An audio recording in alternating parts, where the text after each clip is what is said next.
शब्द समन्वयो वाक्यम, सब शब्दों का जो समन्वय है उसी का नाम वाक्य है।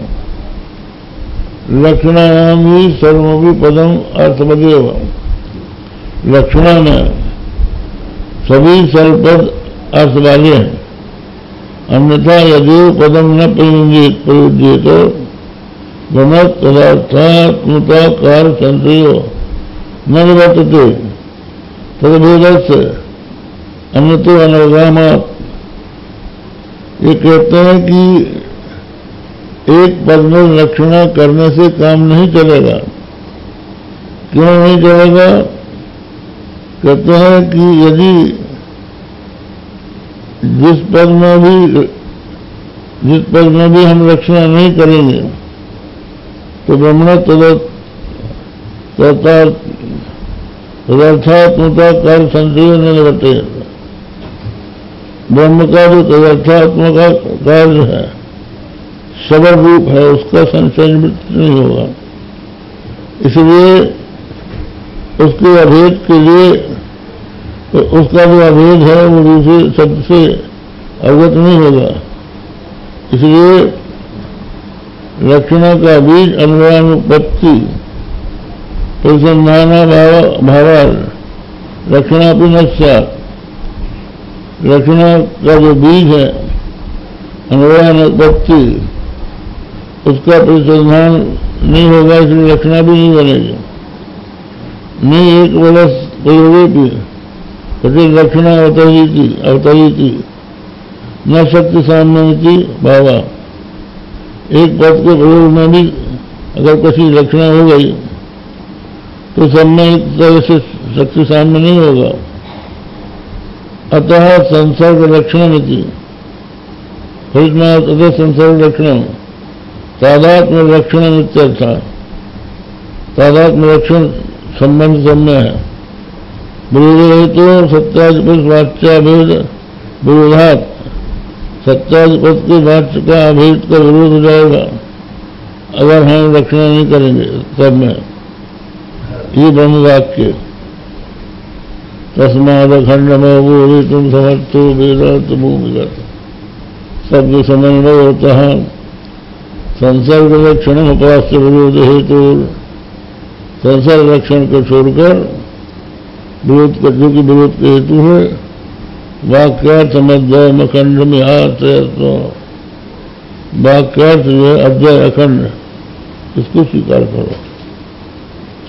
वेदांता नाम अखंडार्थ प्रतिपादक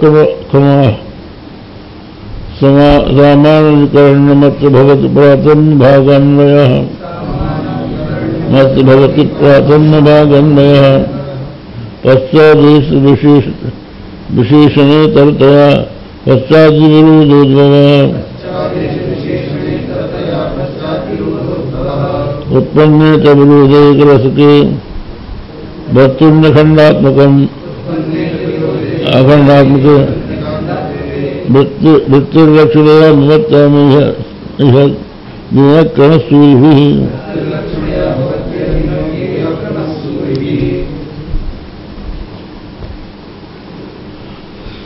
सामानाधिकरणमिति सामानाधिकरणादीनाम् उत्तर श्लोके संबंधिनः स्पष्टं निर्देश्यन्ते।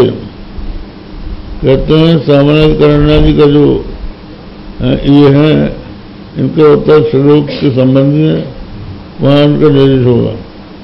अत्र ब्रह्म वाक्य सामानाधिकरणाख्यो अन्वय प्रथम विभाग प्रथम भवति, पश्चात विशेषणे इतरतया विशेषण विशेष भावेन अभेदेन इति यावत् ईशा अन्वयो भवति। पश्चात तद विरोधभवा विरोधपूर्ति ततो विरोधे उत्पन्ने ज्ञाने एक रस के अखंडात्मके वस्तु निरक्षणया वृत्तिर्भवति ततो वाक्यार्थ धीर् भवति इति अखंडात् प्रतिपादक क्रमः सूर्यवीर किया इत्यर्था। यहाँ ये बताया कि सामान्यकरण आदि जो है उनका उत्तर श्लोक से ये संबंधी है, उनका स्पष्ट निर्देश होगा। यहाँ जो ब्रह्म वाक्य है उसमें सामान्यकरणाक के जो अन्वय है वो प्रथम भाग प्रथमवाची, पश्चात विशेषणता विशेषण विशिष्ट भावेन अभेदेन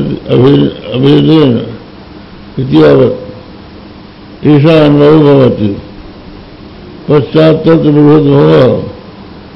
विरोध पूर्ति तथो विरोधी उत्पन्न ज्ञाते एक रसे अखंडात्मक वस्तुनि लक्षणा वृत्ति भवति तथो वाक्यार्थ धीर भवति इति अखंडार्थ प्रतिपादक ज्ञा।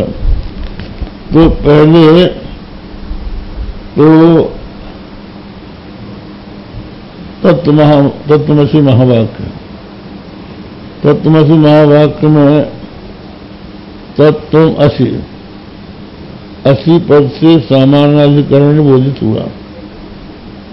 तो तत्त्वम असि, पहले तत्त्वम दोनों पदों का असी के साथ संबंध हो जाएगा, उसके पश्चात विरोध आएगा सामने कि तत्त्वम पद दोनों के पृथक पृथक अर्थ हैं, इन दोनों का सामान्यीकरण माने अभेद कैसे होगा। तो फिर वहां पर लक्षणा होगी, क्योंकि जब तक कि दोनों का अभेद न हो तब तक समन्वय नहीं हो पाएगा, वाक्यार्थ नहीं बन पाएगा, समन्वय नहीं होगा। तो पहले फिर उनमें लक्षणा होगी, लक्षणा के द्वारा जो शुद्ध अखंडार्थ है उसका बोध हो जाएगा। ये क्रम है।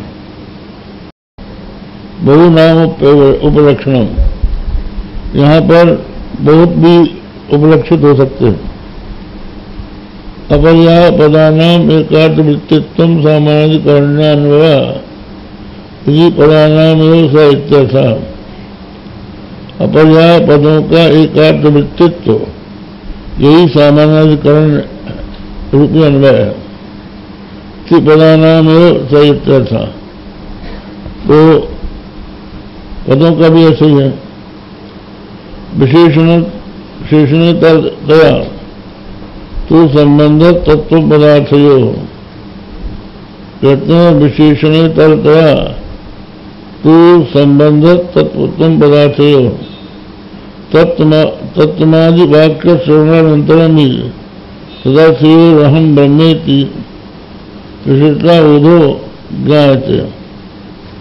अन्यथा सामान्यीकरण योगात् एतच्च उद्भुता रजेत इत्यत्र उद्भुज्याग पदोरप्यस्ति सामान्यीकरणं नचाखंडार्थता इति तद्व्यावृत्ते उक्तम् तथा नीलमुत्पलम् इत्यादौ न खंडितास्था इत्याभ्याम सहित सामानाधिकरणमत्वयोगीयतदीयस्तयो संबंधस्तु विशेषणेतरतया ताभ्याम सहस्यात्मनः संबंधो प्रतिपक्षलक्षणतया बुद्धि एवं बुधे एतान्यत् पदानि बुद्धि पदवी